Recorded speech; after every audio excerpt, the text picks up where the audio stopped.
Hello,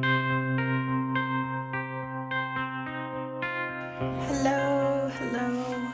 Welcome to Get In, We're Going Healing, a place where we talk about spirituality, mental, emotional, physical, and spiritual well-being. Today we're going to be doing a tarot reading, and we're going to pick 3 piles to do it. Okay, we're going to give the cards a shuffle. So the advice, what we're looking for today is advice for how to move forward. Advice on how to move forward. I don't want to shuffle. All right.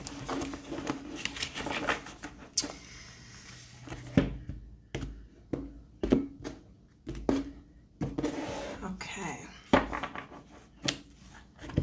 So we're going to go pile 1, pile 2, and pile 3. We're going to flip them over when we read the cards. Okay. And if you like to pick with symbols, hold on a second, we'll put those down. Okay, so we have pile number 1 with the stone that says imagine. Pile number 2 with the stone that says love. And pile number 3 with the stone that says faith. So if you're new to pick a card readings, you can just ask yourself 1, 2, or 3, which pile is going to resonate and have the messages for me.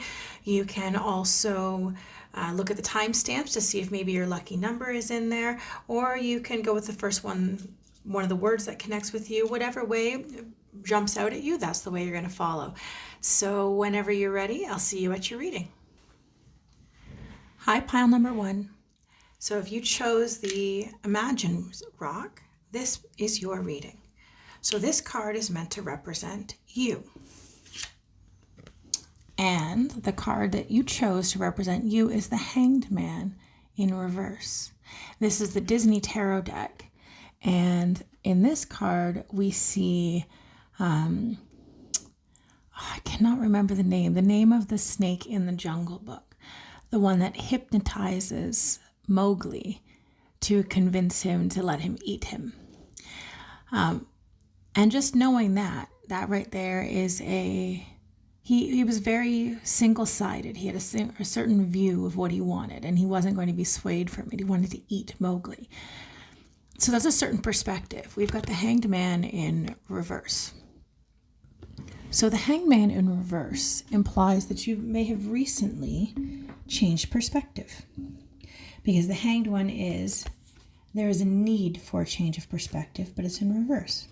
You may have recently changed your perspective on something, which is good. We'll see where that takes us. And again, you chose the Imagine stone. So right there tells me some information, such as maybe you are a very imaginative person. You are creative. You have a large imagination. Or maybe you're being asked to imagine, especially when we're getting this change of perspective. Maybe there's something where you need to change your perspective and imagine more. This is a timeless reading, but if you're watching it when it is being released, we are just moving through a new moon cycle, which is all about manifestation, which is about bringing things to you. And I've shared this with others before. The best way to manifest is to actually picture yourself, to imagine yourself having the thing that you're trying to manifest, but like what it would feel like if you had it, how you would think, how your body would feel, how your emotions would feel, how you would, if this thing came to you that you're trying to manifest, what would it feel like? How would you even know you had it? What's the marker? If it's that you are financially abundant, how would that feel if you were financially abundant? What would it feel like? How would you talk to people? How would you dress? How would your body feel? How would you think? What would your emotions be like? That's how you manifest. It's not simply saying this is what I want. It's imagining yourself having that thing and feeling what that would feel like. Picturing if the book you wrote happened to become a New York Times bestseller, what would that feel like the day that you get the call or the email or the whatever connection from your publisher or whatever that says your book just reached top of the charts on the New York Times best-selling list? What would you feel like? How would that feel? Your album got picked up. Your work at work got recognized. How would this feel? You found the love of your life. What would that feel like if you found the love of your life? Do you know? If you want those things, you have to imagine yourself having those and how it would feel. That's how you manifest. So interesting that you got the Imagine Rock with the change of perspective. It might be that that's something you need to work on. Let's find out some more information. Let's go to, let's go to the Light Seers Tarot. We're going to give the cards a shuffle. Guides, angels, ancestors of myself and those listening for pile number 1, please give me clear guided messages to help them on their way. What is it that they need to hear? Share the messages that they need to hear today. Thank you, thank you, thank you. 1. All right. Messages for pile number 1, please. What messages of guidance do they need to hear? Okay, so we got the 4 of Pentacles in reverse, and we got the Page of Swords upright. The 4 of Pentacles is about keeping things to yourself. It's, if you see in this picture, what we've got is this lady who's keeping her purse close to her. She's holding it nice and tight close to her, and she's looking off in the distance, and you can see this little town here. Let's see if I can get it into focus there. Yeah, there's a little town there, right, in the distance, and she's holding herself off from them. And like, look at this fancy gate here. Makes you think that she has wealth. And this looks like maybe an area that's not so wealthy. And she's holding her purse close to herself. Okay, this is the card of holding back, of keeping to yourself, of not sharing. In other decks, it's called the miser, but it's in reverse. So that means giving, because it's in the reverse message. So the message that you're getting with the Page of Swords, the two came out together. So the Page of Swords. So the Page of Swords is new ideas, new thoughts. Maybe there's writing involved. Maybe you're a writer. We already gave an analogy of writing. Maybe you're a writer. Maybe whatever it is, these ideas, these swords are always thoughts, thought patterns, ideas. So these ideas here that we're having, this is new thought patterns. New ways of thinking, new ways of being. The Page of Swords in other decks can also be easily, on the shadow side of it, can be easily angered, easily triggered. It's pictured with little detonation buttons all over and can be easily triggered because, again, you're using imagination, your light bulbs, ideas, thoughts, imagination. So you can just as easily get caught up in negative patterns as positive patterns. However, given that this is the card, Page of Swords, in this deck, combined with giving and being more generous, I feel like the guidance at this moment is to share your ideas with others, to share the thoughts that you're having, whether it's to write it in a book, write it in a blog, make a video, make a post, make a reel. I don't know if maybe you do TikTok, make a TikTok, something. There's something about your ideas that need to be shared, that you're not supposed to keep close to yourself. You're supposed to share that with others. So the advice you're already getting is to share your ideas with others. Share those ideas. On the bottom of the deck, before we continue, we've got 10 of Pentacles. 10 of Pentacles is, King of Pentacles, my bad. The King of Pentacles is abundance. So with this, just getting this card on the bottom, sharing your ideas with others is going to bring you success. Okay. What other messages do we have for pile number 1? You seem to want to come out.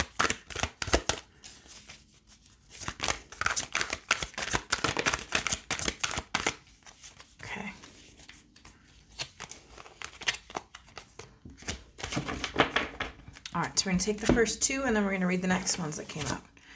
So the Emperor and Queen of Swords, yes.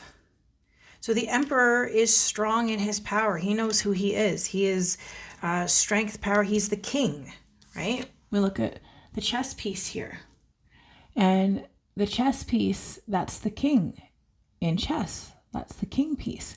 This is the Emperor. He is the most important member on the board. And then paired with the Queen of Swords. So I don't know, this could be a relationship. This could be a couple that maybe isn't connecting, because look at the way the cards are falling. She's staring off into space. Okay, she's contemplating. The Queen of Swords is a thinker because it's the swords. Swords are thinking. Swords are thought patterns. Swords are intellect, okay? So she's looking off into the distance, right? Contemplating something. She's got her sword here. She's up high on a mountain, thinking about stuff. Now, that's good. Introspection is good. Thinking about situations is good. However, because we have it paired with the Emperor, the concern I have is the Emperor is stubborn. The Emperor is set in his ways. The Emperor sometimes isn't willing to see things from other perspectives because he's already stuck in his own perspective. Excuse me. He's already caught up in his own perspective. And because he's the Emperor, nobody challenges him. So there's an air of, this is my opinion and I won't be swayed. But we have the Queen of Swords. And the Queen of Swords, and this can also be, can be introspective, but it also can be overthinking, because she is the Queen of Swords. She can chop off heads with that sword. So sometimes the overthinking, because it's paired with the stubborn of Emperor, this has me concerned that you're being warned about not getting stuck in overthinking patterns that are self-serving. Let me put it this way in a more spiritual term, egoic patterns. Because the Emperor can also be very much ego, right? Ego in the sense that it's not for our higher good. It's for our physical self, our physical person. It's not necessarily for our higher good. So sometimes the Emperor, because he's set in his ways, and because nobody defies the Emperor, doesn't always listen to those around him who might be trying to give him advice to help him make better decisions. Because he's the Emperor, he's going to stick with, well, I know what I'm talking about because I'm very knowledgeable. I'm the leader. I'm the guy who runs everything. So maybe y'all should listen to me. When we pair it with the Queen of Swords, with the Queen of Swords being, she can lop off heads. She's clearly thinking, she's staring off into space thinking.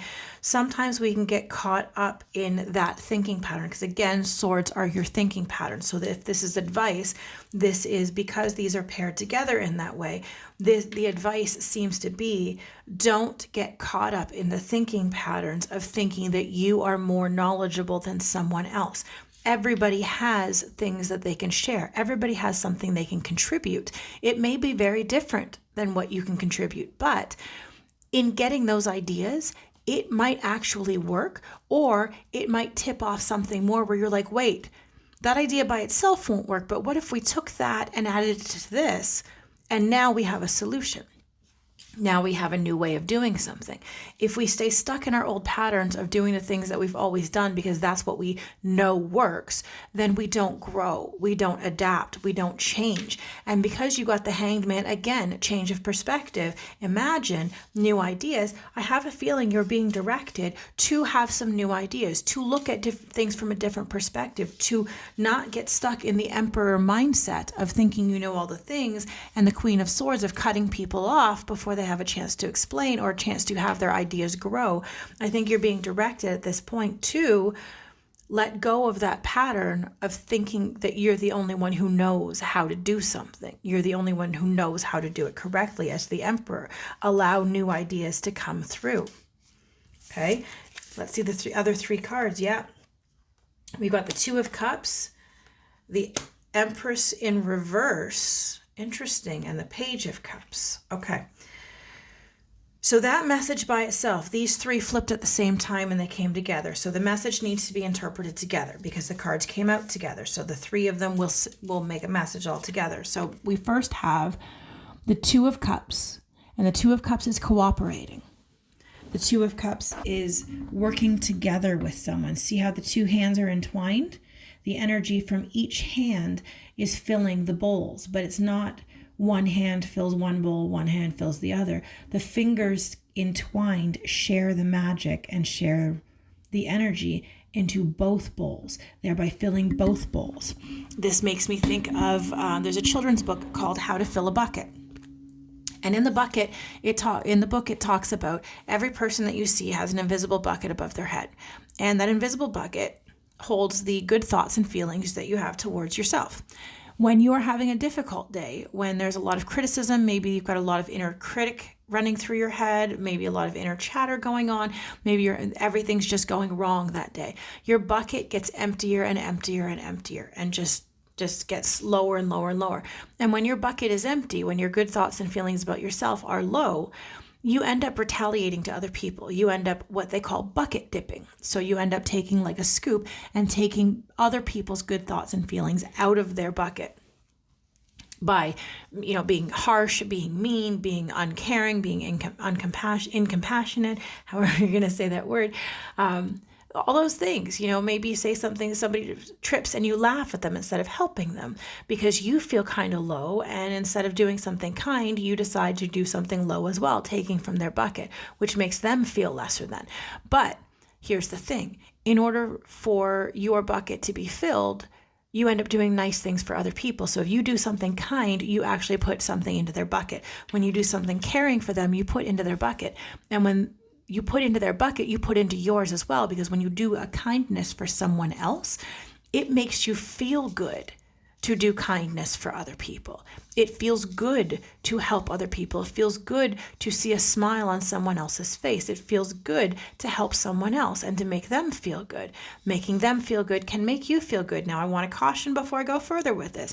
If you are working through people-pleasing tendencies, be aware that it's not about making someone else feel good at the expense of making you feel not good. The whole point is to give to someone, not take from your bucket to give to them. Okay? It's giving out of a place of love and kindness, not out of a place of obligation or feeling like you need to get validation or any of those things. Those are not the right way to give. We're talking about the way to give, where you give a kindness to another simply to make that other fellow human feel good. And when they feel good, simply a compliment. Hey, I like your shoes. Oh, your hair is so pretty today. Oh, I like the way that you carry yourself. Oh, you've got such a beautiful singing voice. A bajillion ways, but when you receive a compliment from someone that you weren't expecting, it does make your day better. When you do that to others, it does make their day better. And you feel good because you see the other person feels good. That's what it is about filling a bucket. So this is what this makes me think of, is a partnership where you're filling someone else's bucket and they're filling yours. The next card we have is the Empress in reverse. The Empress is all about creating things. She is Mother Gaia. She is Mother Earth. She births the earth.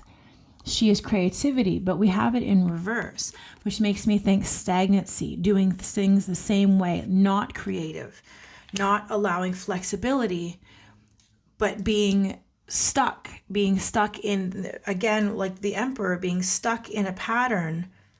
If she's the opposite, if he's stuck in a pattern, that's what this is saying too, because the Empress is usually creative, but she's in reverse. Falling under the Emperor, she's in reverse. She's not creative. There's stagnancy. They're staying the same. They're saying stuckness. Okay, we have the Page of Cups. And the Page of Cups is, cups are emotions. So this is new, because the pages are noobs. They're the young. This is the card of young love, right? What we have here is, like, you can see the lines emanating from his heart, right? He's giving from his heart space.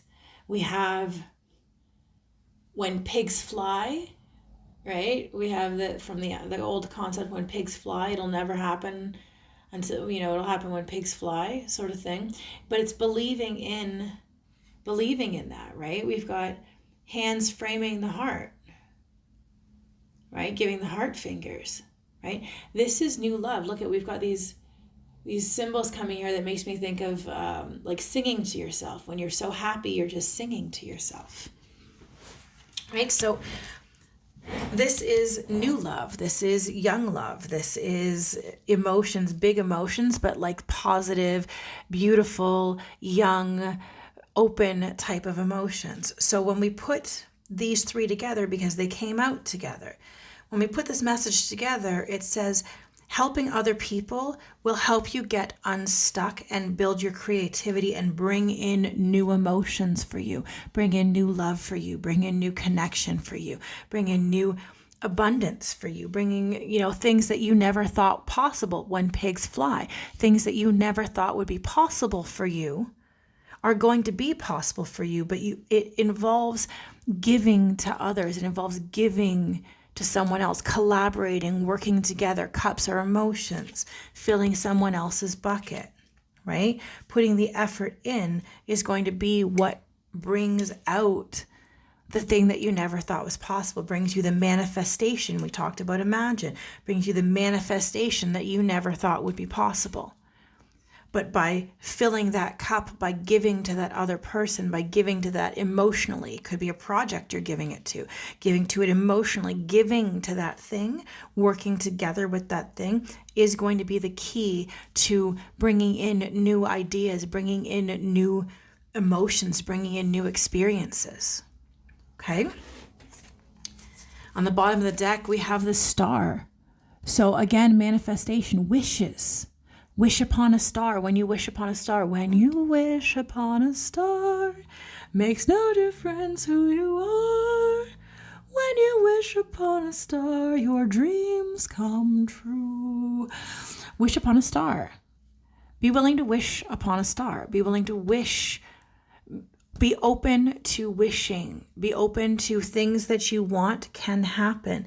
But if you're stuck in this space of old stagnant ideas, trapped in old thought patterns that are keeping you stuck, you're not going to get your manifestation. You have to change. You have to open. You have to be open to new ideas coming through, new emotions coming through, new perspectives coming through in order for your wishes to come true.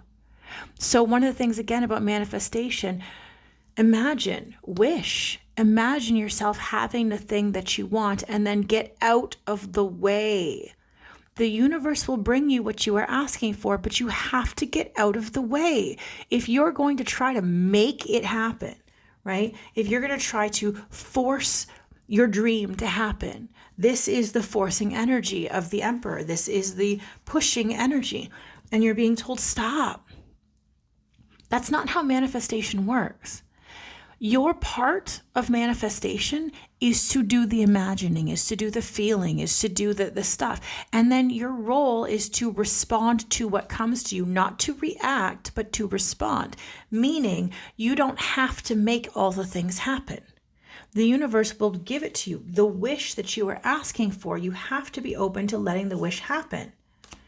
You have to be open to letting it happen the way it's meant to. You put the wish out there and then you get out of the way.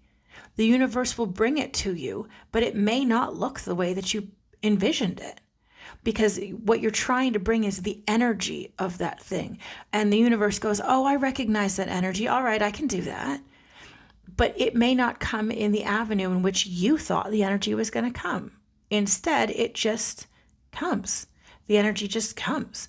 And then the thing that you asked for will come to you. But it may not look at all, anything at all like what you planned. You might say, well, I want to do this, but I'm going to have to need this and this and this and this first. And the universe goes, no, you don't. I'll bring it to you without all those things. You're making it way too hard. Just get out of the way. I got this. Get out of the way. So again, wish. And then get out of the way. Show the universe what it is you're looking for. Change your perspective and allow the universe to give you that connection. Okay? But give to others. Give that to others. And it will help you get unstuck and bring you new ideas. Okay? Let's get we're going to get an angel guidance message. All right. Angels, guides, ancestors of pile number 1. What angel message did I need to hear today? Thank you, thank you, thank you. Thank you. You got the Miracle of Prayer by Archangel Sandalphon. Thank you, Sandalphon, for delivering my prayers to heaven. This is such a big one, okay? When we're manifesting, because I mean, it's right in line with it, all right? When we're manifesting, it essentially is prayer, okay? In witchcraft, you call it a spell. It's sympathetic magic. It's things that symbolize other things. It's things that, for example, I did a spell to get my home, and I used the snail shell, because a shell is a snail's home. It represents a home.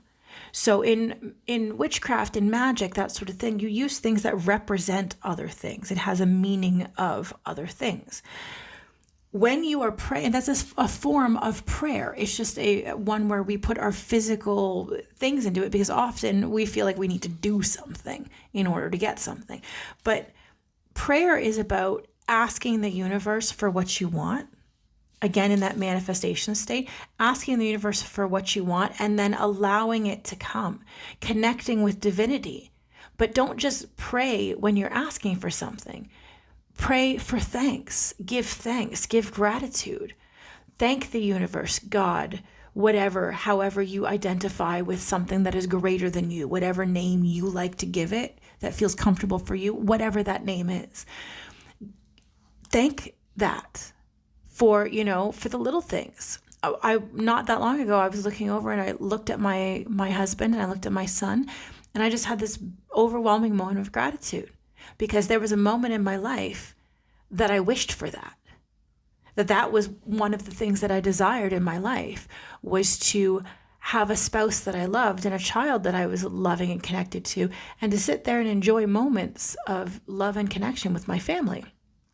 And these were things that at one time were nothing but a dream. And then here I am in this moment, actually living in this thing that once was a dream. And I had a moment of being very grateful for that. These are the things that we forget when we live our lives, because we forget that these were once sometimes the things that we have were once things that we only dreamed that we'd have, and we never thought that we'd get. And then here we are in these moments.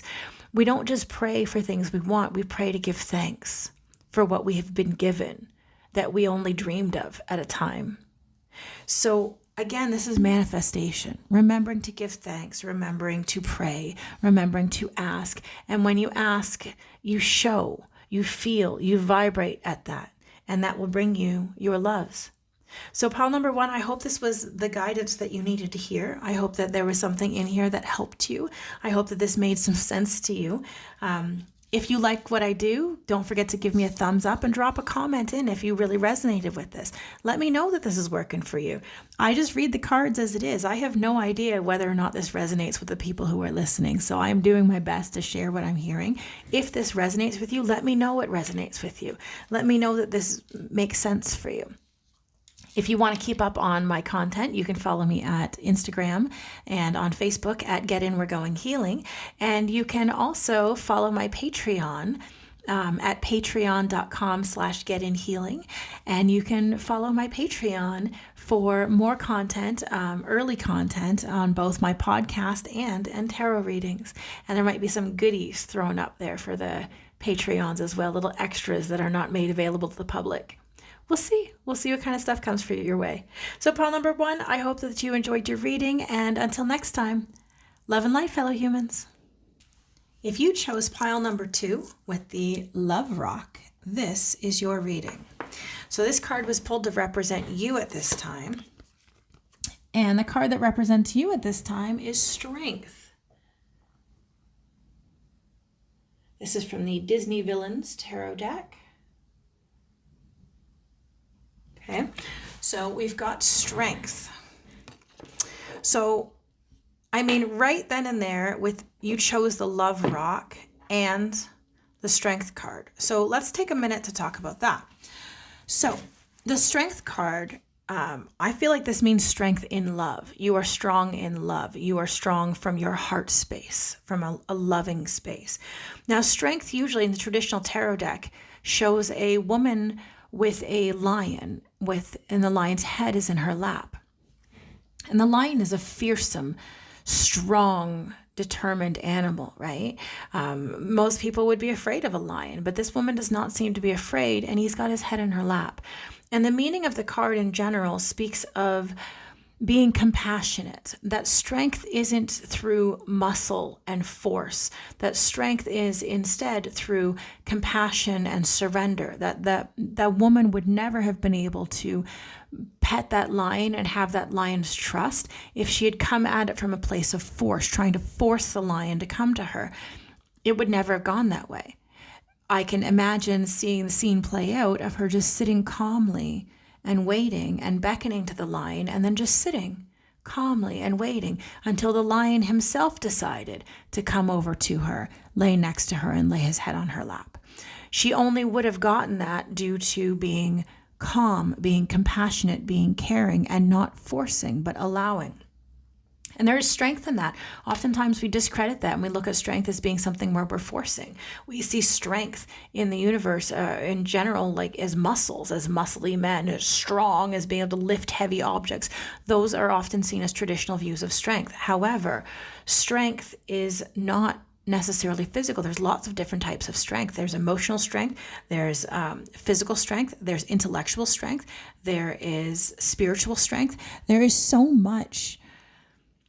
many different types of strengths, and we often discredit ones that aren't initially obvious. Things such as being a loving person, things as being someone who is more in tune with their heart and more in tune with their emotions, and maybe might be labeled as sensitive, but not necessarily in a bad way, but like the way an instrument might be sensitive, an instrument that is meant to hone very specific things, very calculated instruments that are meant to measure things at a very, very small amount, where it needs to be incredibly sensitive to read the readings that it needs. In the same way, people who are highly sensitive are more in tune to the senses. They are able to pick up on things that other instruments or people might not actually be able to pick up on. It is a strength to be very connected to your heart and your emotions, though it may not always feel that way. It may sometimes feel like a weakness, and often in our society we treat being sensitive and being connected to your emotions as a weakness. This has been seen as the way that we treat boys, or the way we have treated boys. If you're anything in the past or even now, there's still difficulties with saying that boys who are more connected to their emotions, boys who are more sensitive, are considered weaker than. However, I would challenge that to say they would become adults who are better, more connected fathers, because they are more connected to the emotional needs of their children. They are more able to pick up on the emotional needs of their children. That is a skill by comparison of a father who maybe is more physically strong, but maybe not so emotionally developed, wouldn't be able to pick up quite so well on the emotional needs of his children or his partner or his, animals or whatever that happens to be. Compassion and love are strengths. They are not weaknesses. So when you have your strength card here, combined in with the love stone, I feel like that message already is saying one of the messages for you that you need to know right now is that your love is not a weakness. It is a strength. Your heart and your connection to your emotions is not a weakness. It is a strength. It's strong for you to do that. Okay? So let's see what other messages come through. I hope that made sense for you. All right. So, angels, ancestors, guides of pile number 2, please send clear guided messages on what they need to know right now. What information needs to be shared? What do they need to hear in this timeless reading? What do they need to know? Thank you, thank you, thank you. All right. Messages for pile 2. Okay. So right off the bat, we have Queen of Swords in reverse. Okay, and we have the 9 of Cups in reverse. So let's talk about these for a minute. So the Queen of Swords, if you might have been drawn to pile number 1 as well. This was a card that came out there as well, so you might have been drawn there. So let's talk about the Queen of Swords. So swords are your thought patterns and your intellect. They're how you think about things. They're how you process thoughts. Okay, so the Queen of Swords, she's staring off into space. She's staring off into here and she's contemplating stuff very strongly. She's got her sword ready to chop off some heads. Maybe her Benihana sword for those Kill Bill fans out there. She's up here and like, oh, I never noticed this before. Look at it. We've got, these are the cups. This is the symbol of the cup. It's red and cups are emotions and it's behind bars. I never noticed that before. Look at that. So, all right. So then I'm going to take this message generally meaning that the Queen of Swords is so stuck in her thinking that she's locked her heart away, that she's locked her emotions away, that she can't connect to her emotions in that way. Now, we have it in reverse, okay? So let me explain the two cards, what they mean, and then what the message is in reverse. So we also got the Nine of Cups, and the Nine of Cups is your wishes fulfilled. Okay, so the cups, as I mentioned, the other cups are emotions. These are your feelings. So this heart space is radiating out and pulsing out as she's jumping off this box of treasure, right?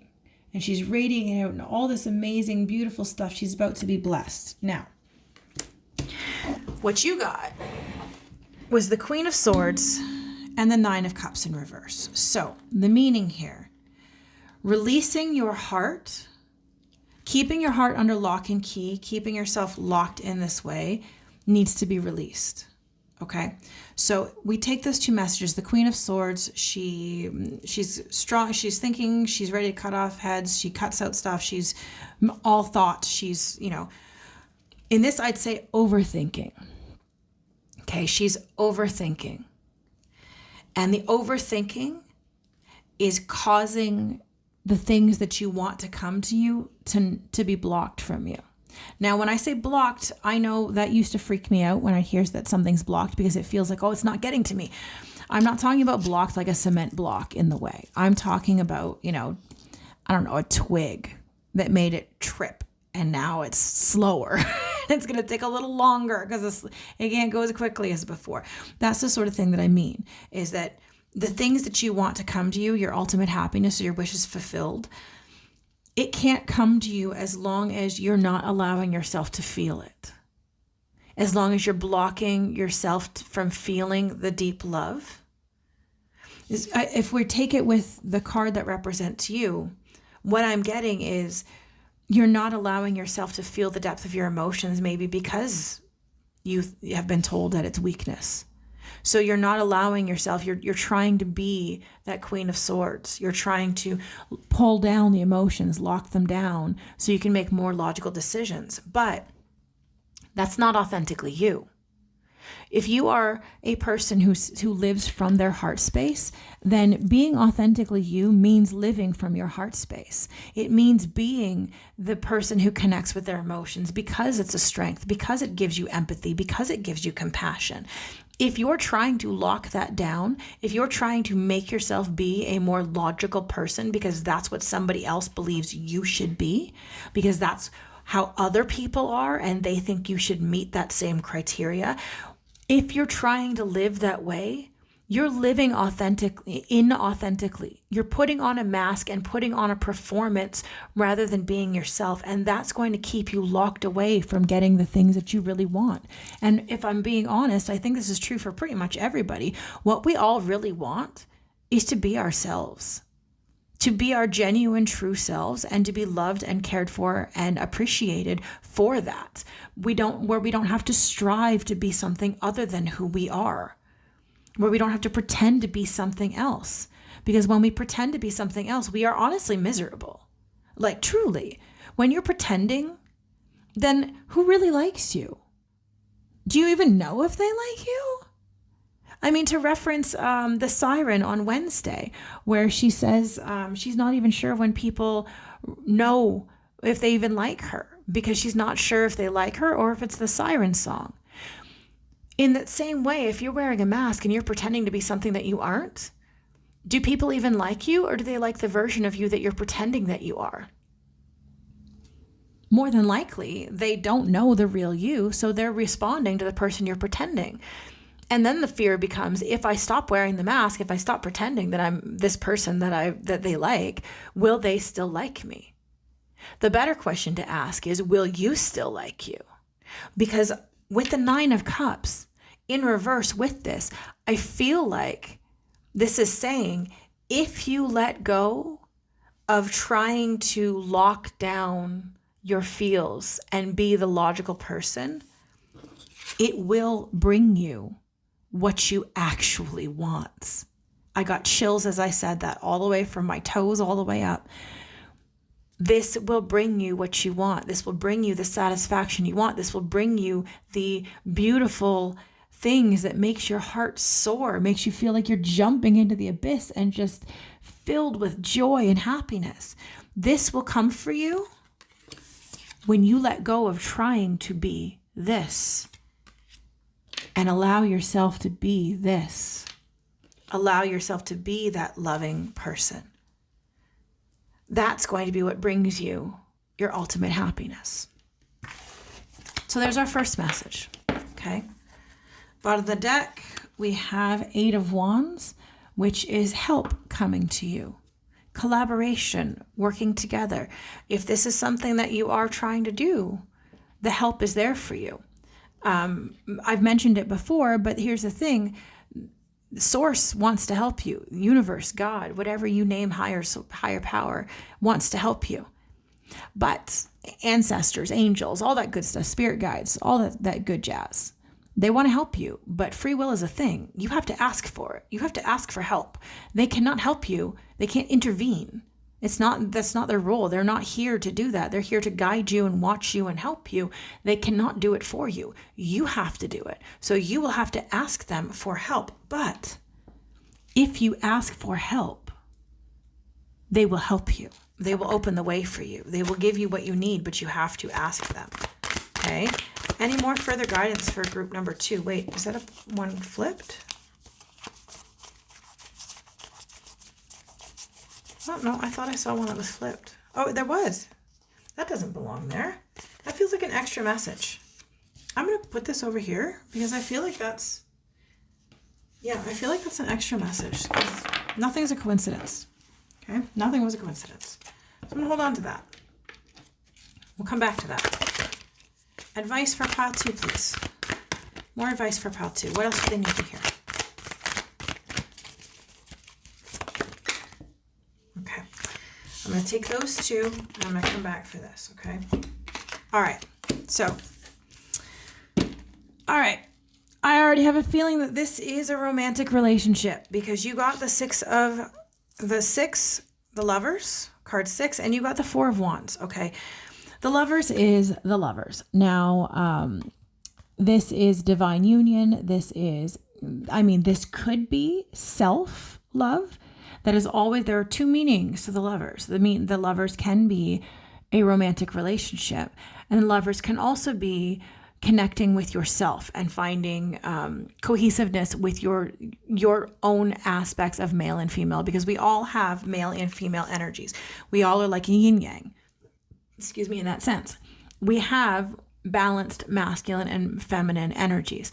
Now, those who identify as feminine will strongly have higher concentrations, call it the white side of the yin yang, higher concentrations of feminine energy, but will still have the circle of black in there, the masculine energy. And the masculines, those who identify with masculine energy, the doing energy, the pushing energy, the making, the forcing, the energy moving forward, while as feminine is receptivity, to make it circle go round. The feminine is receptivity. The masculine is giving, pushing, making, okay, doing. So if we do the masculine energy as the black side of the yin yang, there's also elements of feminine. It has that circle of white. The masculine has a feminine aspect. The feminine has a masculine aspect. So the Lovers can denote your own aspects of masculine and feminine. But the Lovers, because it's paired with the 4 of Wands, which is often, this is the marriage card. This is the partnership card. This is the connection card. This is the card that talks about working together and having something joyful and celebratory working together. Because these two are paired together, I'm going to say that this pairing is a romantic relationship that is either going to end in love end in marriage or already married, that this is a spouse. Okay. So I feel like just in and of that self, this is saying that it might be that your love is actually a strength in your marriage, in your relationship. Your ability to connect with your emotions is a strength. I mean, I'm not going to say whether my listeners are male or female.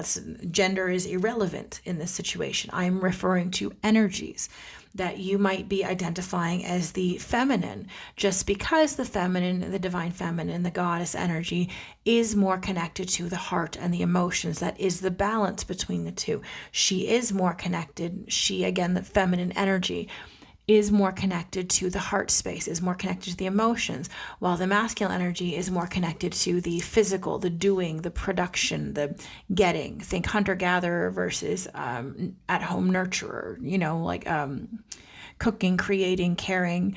There's a reason for that. The masculine is the doer, the feminine is the receiver and the love and the connection.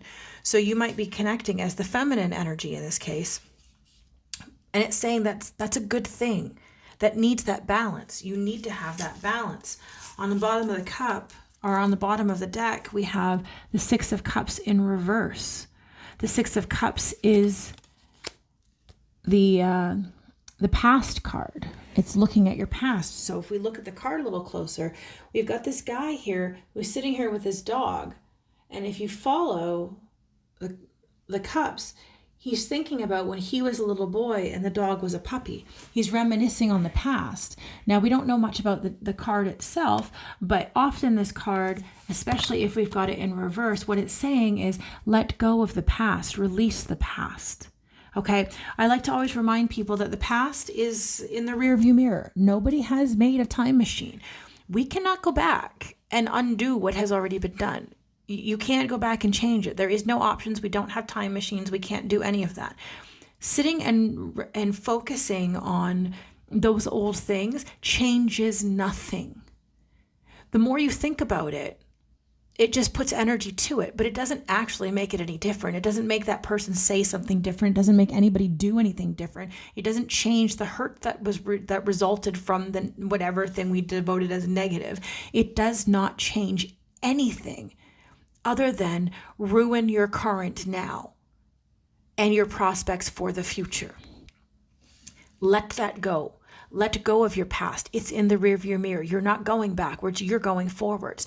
Let go of what happened before. If this is something that went on in your relationship, being that we've got the Lovers and the Four of Wands, if this is something that happened in your marriage, it's time to let that go, because it is not conducive to moving forward. If there's hurt that happened to you in the past that you need to heal through, that's part of your job, to heal through it and heal the wounds and heal the pain and release your heart. Unblock your heart. Allow your heart to be freed from the cage. Letting go, the past itself is like a prison. It'll lock you down and it'll keep you stuck. If you're going to stay focused on your past, it's not going to get you where you need to go. It's going to keep you stuck. So you have to let go of your past in order for that to move forward. Unblock your heart, unlock it, open the gate, allow it to be freed, and allow yourself to feel the expansive love that's available to you in this relationship. Okay? Any further messages for pile number 2, please? Anything else that they need to hear right now? Thank you. Yeah, that's why that's not coming to you. This Knight of Cups is about an offer of love, and it's in reverse. Okay? That offer of love is not coming to you as long as you're holding on to your past. As long as you're holding on to what has already happened and making judgments based from the place of what has already happened, it's not going to bring you that offer of love that you want so badly. It's not going to bring your partner to that space that you want because, well, you won't. Instead, the advice is to let go of your conditioning, okay? The devil is your shadow.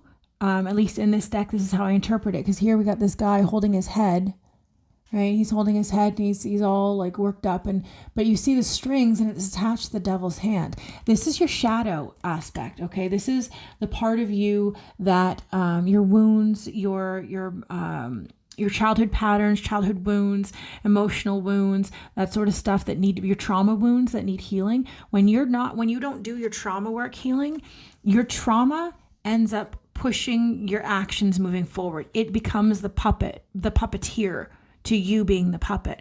When you allow your old versions, your unhealed self, when you allow the pains that people gave you, that you look at the world through that lens, when you allow that to puppeteer you and to control how you view the world and how you respond, it actually ends up ruining everything. Because that's not how you approach the world, right? You can't approach the world from a place of assuming that everyone's going to hurt you. Because if you approach the world from a place of everyone's going to hurt you, then you know what? That's what's going to happen, because you're moving away from them. You're being that Queen of Swords, cutting people off. And we've already been told that needs to be released to allow yourself to move from a heart space. If you're acting from a space of your old wounds, you're not acting from a place of heart space. You're acting from a place of wounding. So it's time to release, because it came out in reverse. It's time to release your old wounding that is playing the puppeteer for you. And we have it paired with the Knight of Wands, which is being playful. So you see her playing the drum, you see she's laughing, she's smiling, there's this horse about moving quickly and it looks excited. I've been to drum circles, let me tell you, when you have a bonfire going and you have the drummers going, it is absolutely playful and silly and enjoyable, and everybody's just chilling and relaxing, the energy's high, everybody feels good with these beautiful African djembes. This is what you're being advised, to let go of the old wounding that is hurting you and pulling your strings, and allow yourself to be more playful.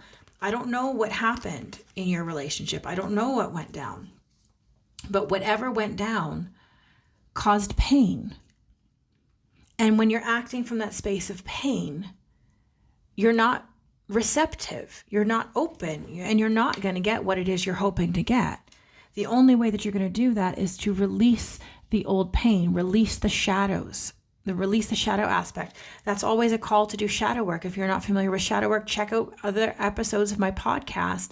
And I have some episodes on shadow work and parts work, and doing that, working through the parts of you that were wounded, opening up the wounds, flushing them out, cleaning out the infection, and allowing it to heal well, correctly, allowing it to scar up and move on instead of continuing to fester and create problems. And you do that by allowing yourself to be more fun and playful.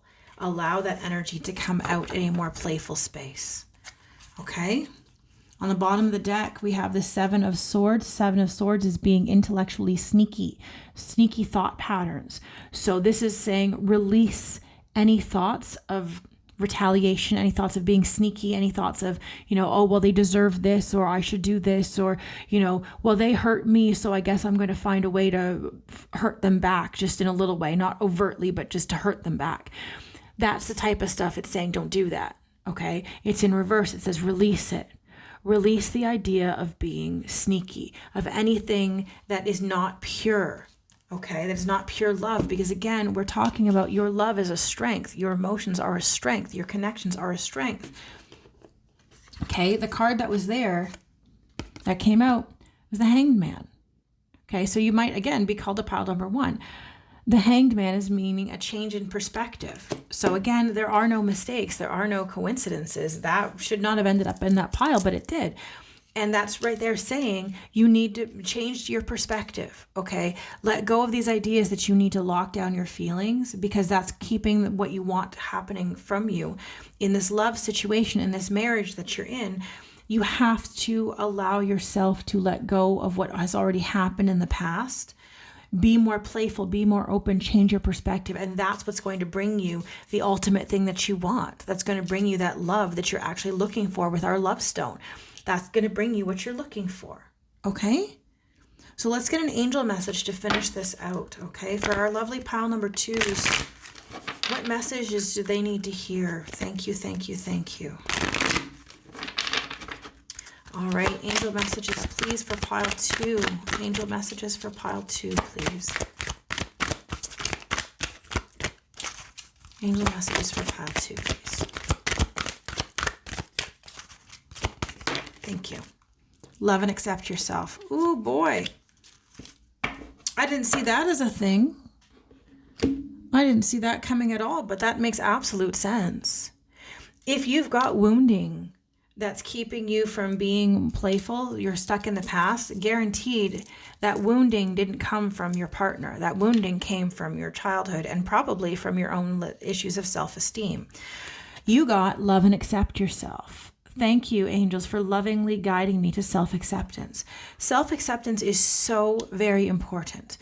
It is so hard for us to accept others when we don't accept ourselves. When we find flaws in ourselves, we also look automatically, without even really realizing it, we look for flaws in others because we can't accept our own flaws. When we come to a point of being able to accept that we are who we are, and there's nothing wrong with that our emotions are a strength and they are not something to be pushed away because others don't understand it.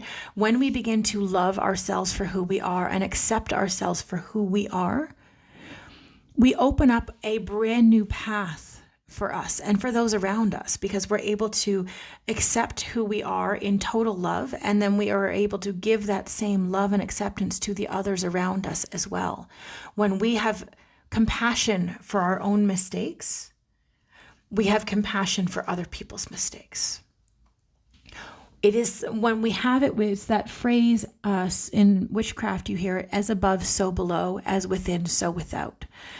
And this basically talks about the way that you feel on the inside will be how the world around you is reflected on the outside.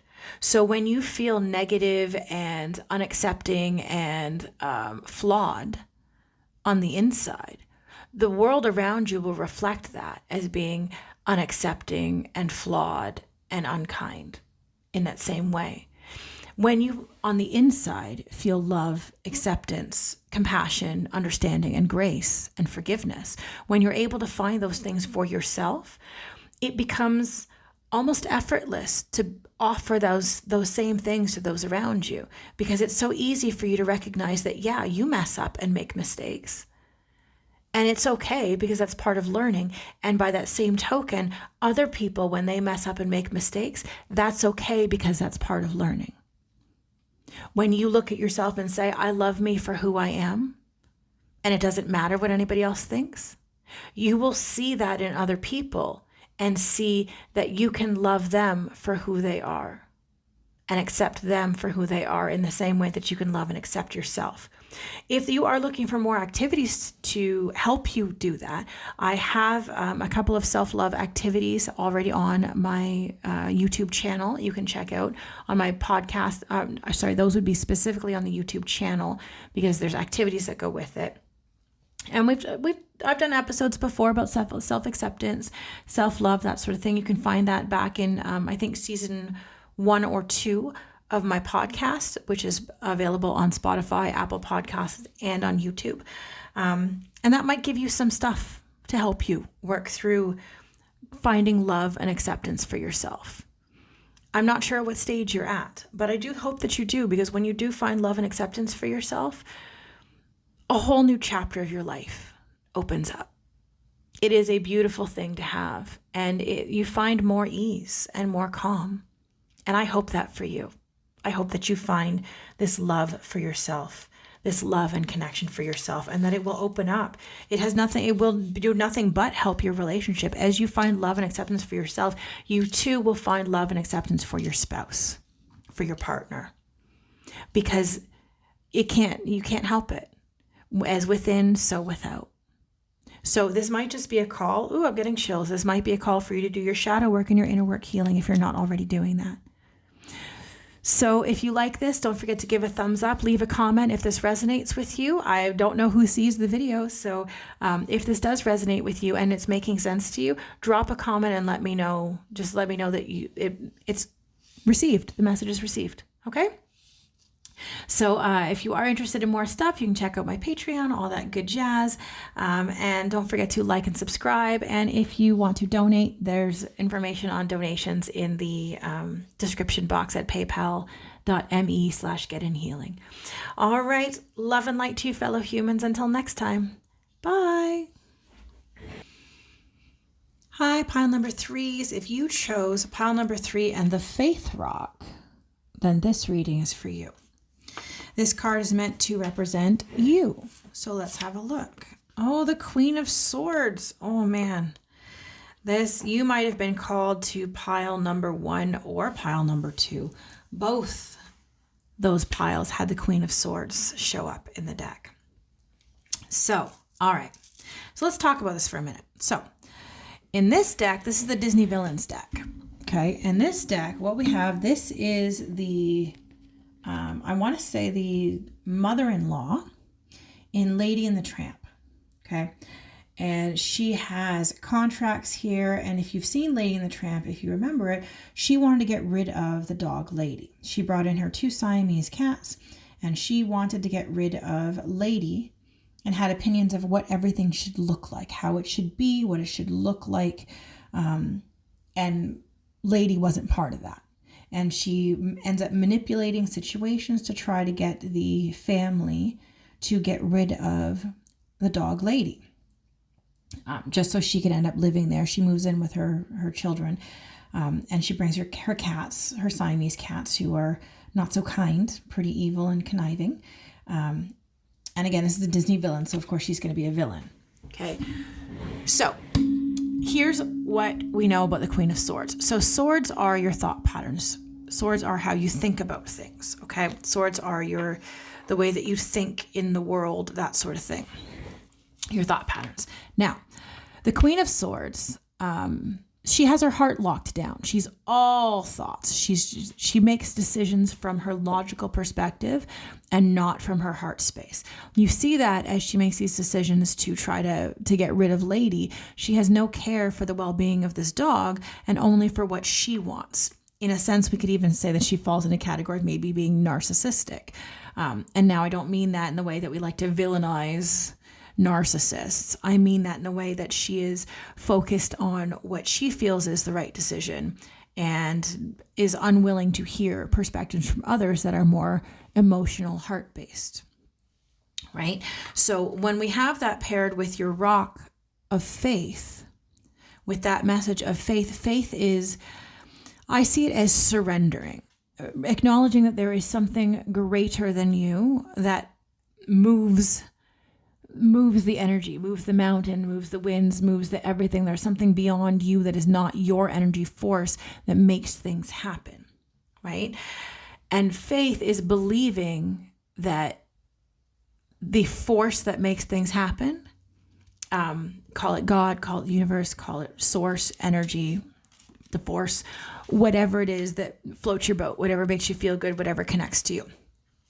It's believing that energy has your best interest at heart, that energy is working for you, that energy is bringing to you the things that you were asking for, is bringing your manifestations, the things that you want in your world to you.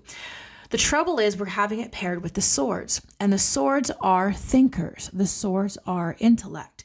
So this already makes me feel like what you're being told is to have more faith and to release thinking that you know all the things because you're a highly intellectual person.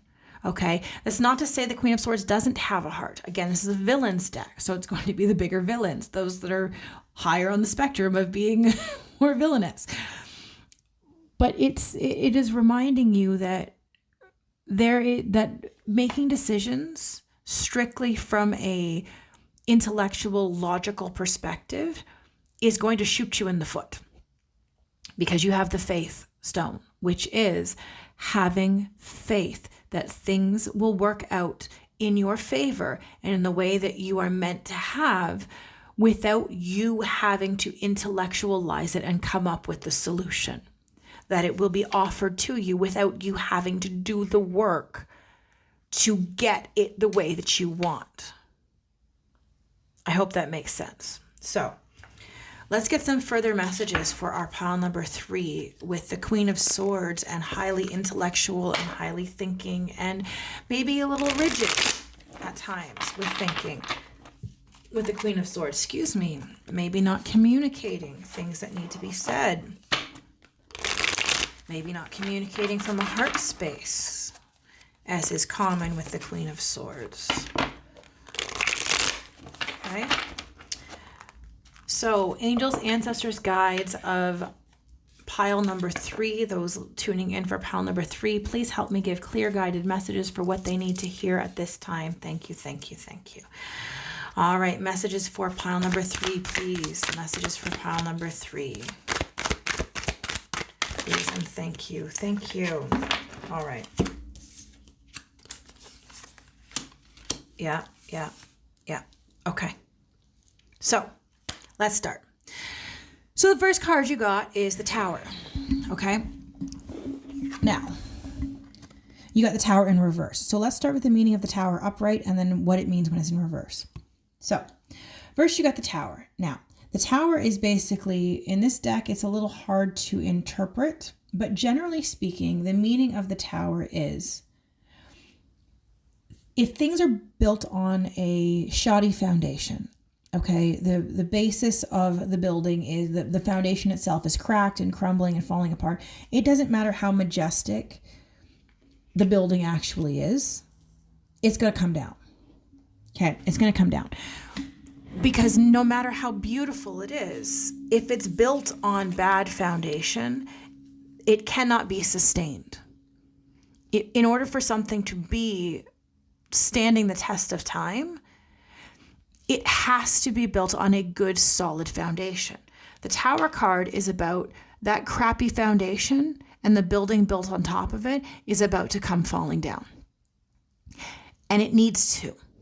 These are things that need to come down. Systems that don't work. Things in your life that don't work, that are problematic. Now, the thing about the Tower is you have 2 choices. You can jump from the burning tower and try to get clear, or you can stay in the tower while it crumbles. Either way, the tower is coming down. There is no option. So often you're being asked to either make the decision to leave the bad foundation, the building built on bad foundation, to choose to leave it on your own, the systems that are in your life that are no good. Leave them on your own, or get caught in the rubble and pick yourself up after they fall down, but they're going to fall down one way or another. Now, the Tower in reverse says all the towers have already fallen. This is the cleanup work after the storm.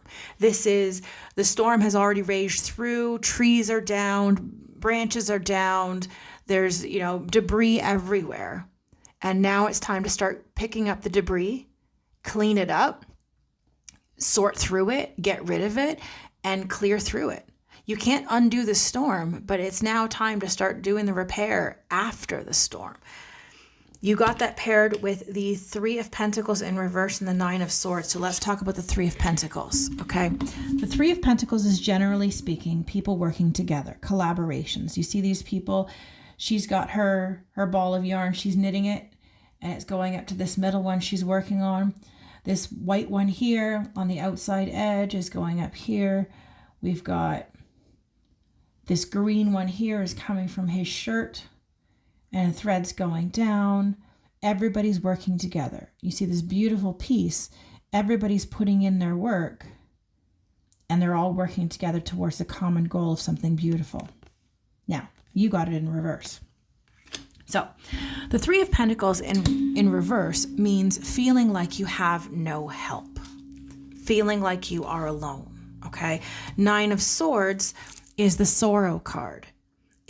Sometimes it's breaking our own heart, but I like to see it as allowing ourselves to feel our feels, allowing ourselves to feel our emotions. Now, swords again are intellect. So the 9 of Swords is sorrow. It's feeling, you see her here, okay? She's sobbing.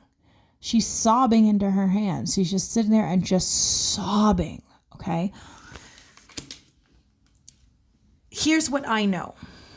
here's what I know about this healing path, okay? For me, the way that I release my feelings, the way that happens most for me is to allow myself to cry, to allow the feeling to rise, be felt, and fall away without feeding the story, without trying to progress the story, without keeping whatever it is that's causing me to feel sad or hurt in my mind, without repeating the story and keeping myself stuck there, but instead allowing the feeling of grief, sadness, that sort of thing to come up and to go. Now, when we interpret the 3 cards together, okay, what this message feels like to me is it's saying the towers have fallen and you feel really lonely. You feel really like there's nobody there, and it's making you it's putting you in your feels. It's putting you into your emotions. It's putting you in, again, swords are thinking. So this is also egoic thinking instead of our higher self thinking, which is more of the feeling thinking, which is more of our higher emotional states where you're not caught in the thinking. You're able to zoom out and see more objectively. This is not that. This is swords. This is thinking. This is thought patterns. This is how we see the world in thoughts. So this is keeping ourselves caught up in sorrow due to our thinking, being stuck in thought patterns that cause us to feel sad, that cause us to feel depressed and sorrowful because we're feeling alone, because these old things that needed to be broken down have been broken down. But now we're looking at the mess that was left and going, well, how am I going to rebuild this? How am I going to do this? What am I going to do with this? I had a house here, and now I have nothing but a big pile of rubble. What do I do? And in those moments after a big disaster, it can be tempting to look around and just feel that grief and that sadness and feel very alone in our struggles, feel very alone in our pain. But the reminder is that everybody experiences pain. Everybody experiences sorrow. Everybody experiences these feelings of loneliness. In order for you to rebuild, the old building was crap. Let's be real. The old building was crap. It was built on really crappy foundation. It was bound to come down sooner or later. And now that it's down, at least it's down. At least that's over. And now all you have to do is clear up, try to sort through the mess, and build something new. People forget after a tower moment, we have the sun. After the tower falls, we have the ability to rebuild and regrow. After the rain comes the sun. After the storm comes the rainbow. Allowing ourselves to move through it. But right now, you're not moved through it yet. You're still in this heavy pain of the systems that I built, the planning, all the stuff, the intellect that I created by being very controlled in my swords, in my thinking of the shoulds and shouldn'ts. This is what should happen. This is what shouldn't happen. All that has fallen down. And I feel lonely and depressed and grieving and sad and sorrowful because of this ending. Okay, that's the message I'm seeing there. On the bottom of the deck, we have 9 of Pentacles, and the 9 of Pentacles is material things. Pentacles are things in your material realm, and 9 of Pentacles is wishes fulfilled. So I feel like don't despair too far yet. There are wishes available for you. Okay, let's find out what other messages. Pile 3, please. What else does pile 3 need to hear right now? What does pile 3 need to hear? Thank you. This is part of your lessons. This is the pain and the sorrow you're going through is part of your lesson as it falls under the stone of faith. Okay. The Hierophant. Okay. The Hierophant is lessons and learning. Look at this face. Okay. He is so filled with joy. He is so happy, and he's looking up into the heavens. We've got him in a meditative state, feet to feet in upright cobbler pose with his fingers interlocked. Here's a fun fact that I recently learned. When you're looking at hand positions during meditation, interlocking the fingers is a way to feel total connection with Source. It allows you to connect with the energy of Source in a deeper, more profound way, in the sense that you are co-creating in that way. You are working together. Interesting. So then we have this stairway, and I like to call this the stairway to heaven, because we have this beautiful flower of life at the end of it, and at the end of the stairs. And I like to consider this the stairway to heaven. So if we see it that way, okay, if we see this joy, I consider this the enlightenment. These are the lessons to get us to enlightenment, the lessons to get us to being enlightened. Enlightened means just to be brightened, to be living from our highest vibration. Our highest vibration is to glow. When you are in your highest vibration, you glow from the inside out, as within, so without. You glow from the vibration inside goes out. You are glowing, right? The lesson to get to that point is to glow, to grow, to go. This is part of your lesson under the stone of faith. Have faith that this breaking down that has happened is part of the lesson, the greater lesson of your growth, the greater lesson that will free you, because that's the stairway to heaven. Heaven is ultimate bliss, right? So what if heaven wasn't a place that you got to when you died? What if heaven is an emotional state? What if heaven is a state where you are fulfilled and just satisfied and blissful and calm and at peace, and you have all the things you want, and there's nothing you could want for? Because that's the definition of heaven, is it not? That is a place where you will have all your needs met. You have everything that you need. You will not want for anything. Anything that you ever want will be yours. If you want riches, they're yours. If you want love, there's yours. If you want food, it's yours. Anything you could possibly want, you are taken care of, you are loved, you are connected, and you feel glorious. That's the definition of heaven, right?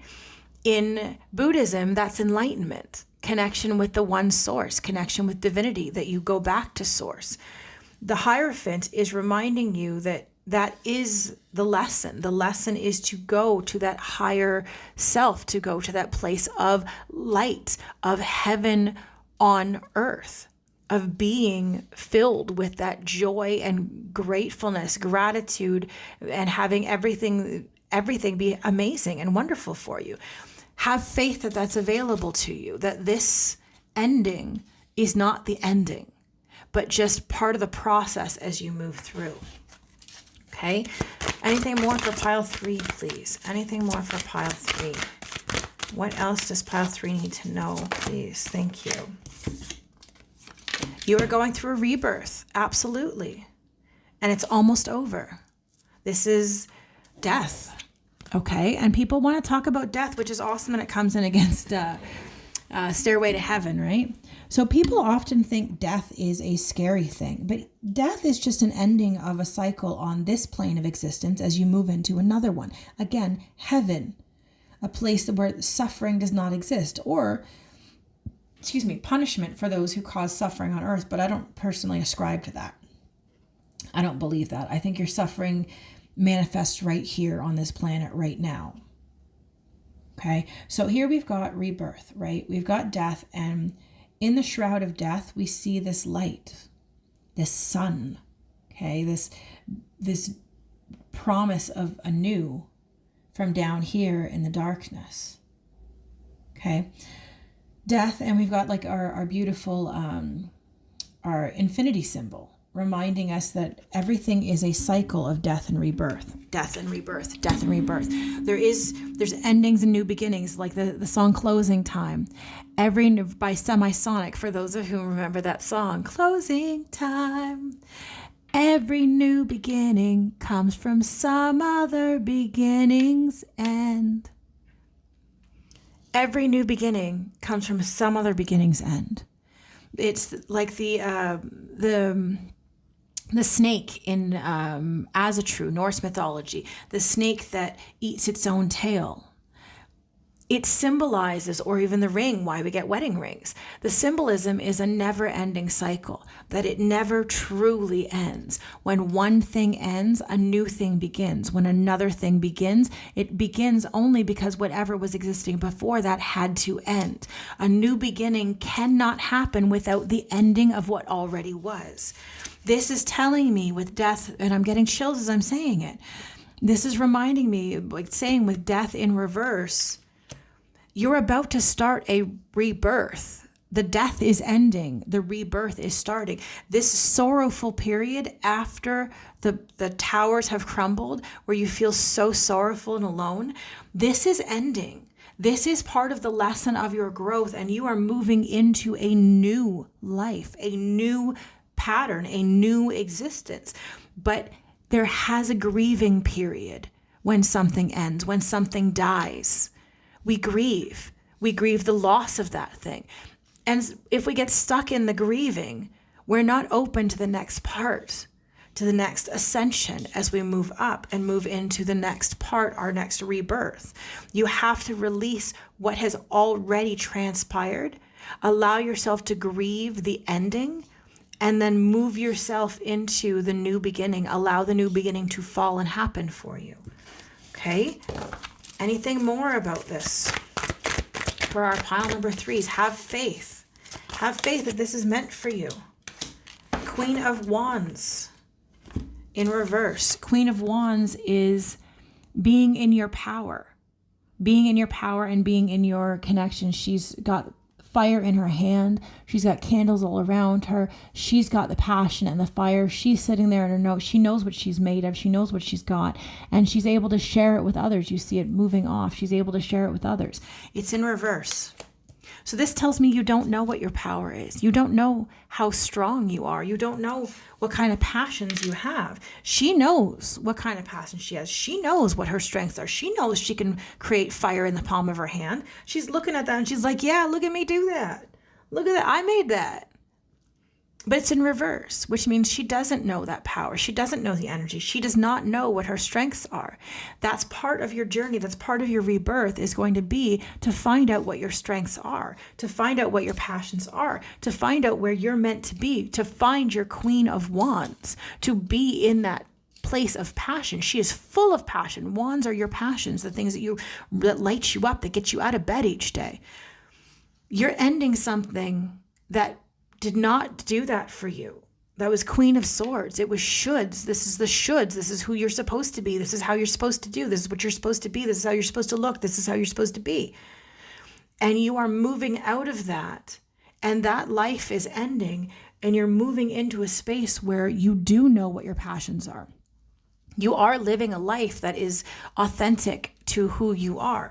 But we're not there yet. That is not happening just yet, but I feel like that is what's happening as this rebirth happens for you, that you are going to be moving into this space of knowing who you are, knowing what you want to do, knowing what your passions are. On the bottom of the deck, we have the Ten of Wands. Okay, the Ten of Wands is exhaustion, the Ten of Wands is burdens. It's carrying, normally it's a guy carrying, it's the end of a cycle, but heavy burdens. And here we see she's leaving. She's following this trail. She's leaving with her ox with all the things that she needs, and she's leaving. Okay, we got it in reverse. So this tells me, again, we're not there yet. You're coming to the end of a cycle. You're coming to the end of a heavy, burdensome cycle where the passions were really hard. It was really, it felt like you were carrying way more than you needed to carry. You were carrying way more than what was required of you. You were carrying everybody else's stuff, the weight of everyone. Too much baggage. You were carrying baggage that belonged to other people, that they gave it to you and said, hey, can you carry this for me? And so you carried it. And someone, hey, can you carry this for me? And you carried that too. And then you were overburdened. This is an ending to that, overburdened. An ending to feeling like you have to carry everything for everyone and carry the weight of the world on your shoulders. You don't. That's not yours to carry. Let go of the baggage that's not yours. Work through your baggage. Release your baggage with the sorrow and the loneliness. Release your own baggage and refuse to carry the baggage of other people. This makes me think of the Six of Swords. In one deck, in the Osho Zen deck, it is called the burden, where you are carrying the weight of other people's thoughts, other people's opinions on your back, and it's weighing you down and making it harder while everyone else is, why can't you succeed? Why can't you do more? Why can't you? You should be able to do this, while you're carrying them and their crap with them, that they're carrying with them on top of your shoulders and wondering why you're not moving forward. Shrug your shoulders, drop the weight, knock them on their own butts, and carry your own stuff. And they can carry their own stuff, and you don't carry their stuff for them.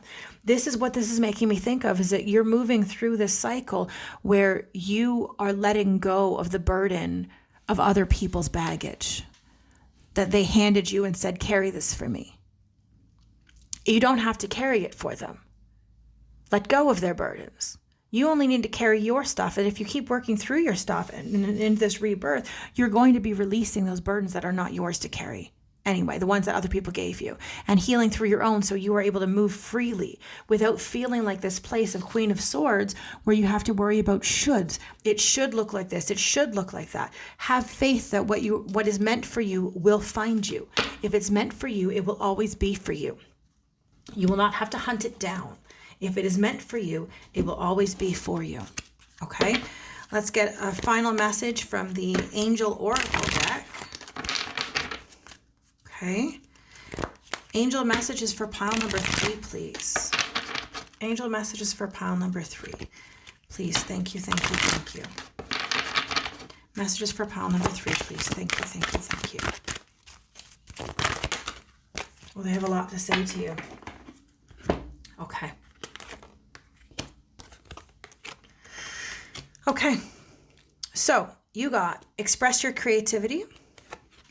Thank you, angels, for helping me to express my inner creator. You got signs from heaven. Thank you, heaven, for sending me reminders of your presence. And you got trustworthy friends. Thank you, angels, for surrounding me with people I can trust and love. Okay. So I'm a level with you. Okay. Especially with getting the faith stone, that was the first card you pulled, was the faith stone. Okay, that was the stone you pulled. I'm gonna level with you.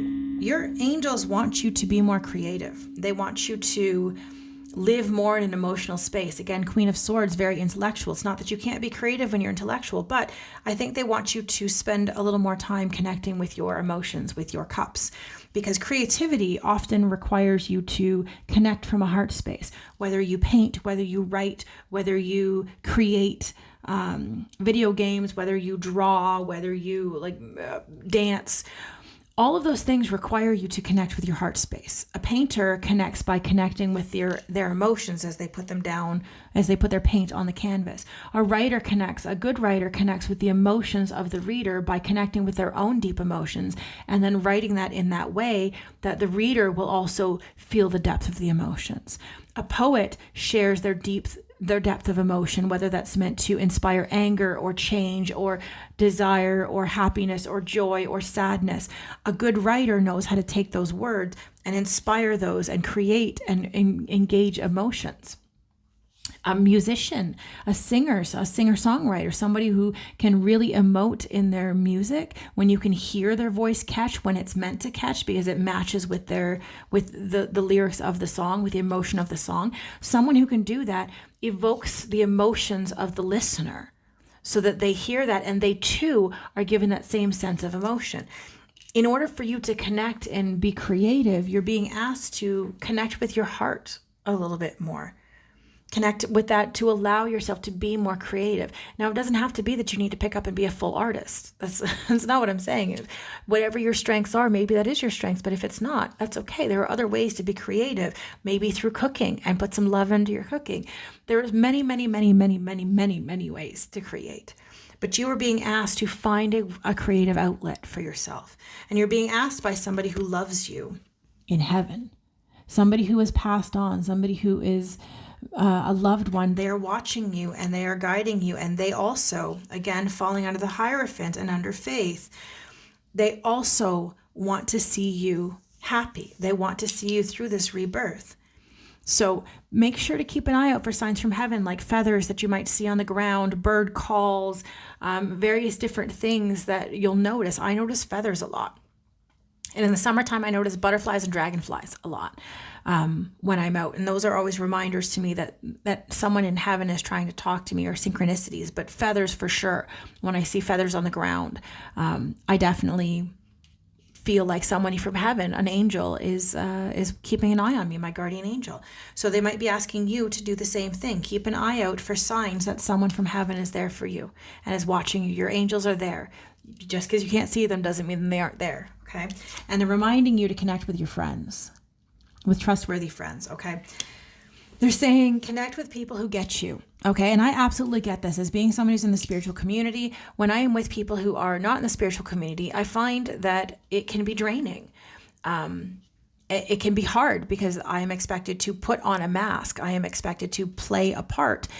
And that has been challenging for me because I felt like I was not going to be accepted for being the person that I am.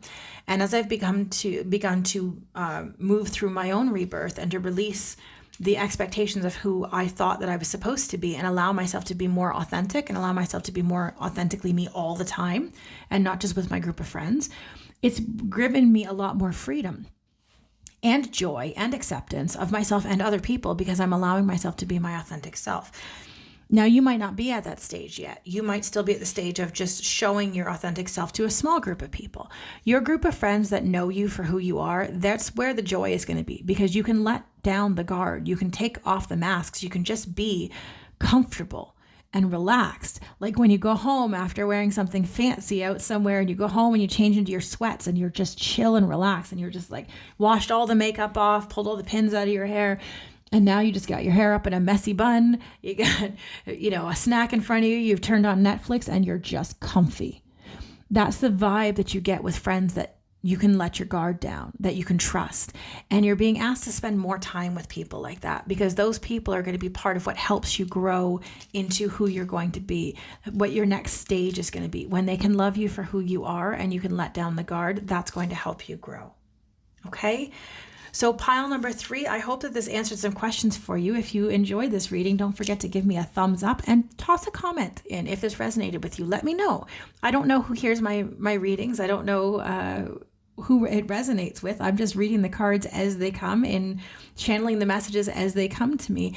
If this did resonate with you and seems to work with whatever's happening in your life, please drop a message and let me know so I can hear that it's helping somebody. Okay. If you want to follow more for Patreon, you could do that. And I hope that this gave you some guidance and some love and some help.